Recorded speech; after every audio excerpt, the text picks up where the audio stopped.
Na občini so sklenili dogovor z Ministrstvom za notranje zadeve in z Direkcijo za infrastrukturo za ureditev sedanje poljske poti, ki vodi proti Križevski vasi. Namen tega je, da olajšamo dostop lokalnim prebivalcem in pa da se dejansko lahko izvaja tudi lažji nadzor državne meje. To je eden izmed ukrepov, ki so jih letos sprejeli za lažji pretok vozil skozi Metlika v času turistične sezone. Ja, mi smo že v dogovorih, da pač v tistih največjih prometnih špicah zagotavljamo enak režim, kot je bil v lanskem letu. Seveda upamo, da se bodo tudi sami režimi na mejnih prehodih sprostili, da več ne bodo takšne kontrole, kot smo bili vajeni v lanskem letu in da bo potem Metlika normalno prevozna.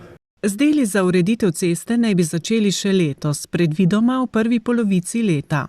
To bo imela kategorijo lokalne poti, bo pač primerna širina.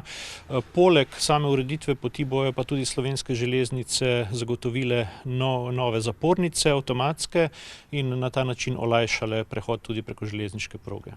Naložbo, ki je vredna nekaj več kot 300 tisoč evrov, bodo po tretjinah financirale občina Metlika, Ministrstvo za notranje zadeve in Ministrstvo za infrastrukturo, Direkcija za ceste. Zaključena naj bi bila, tako župan, še pred začetkom turistične sezone.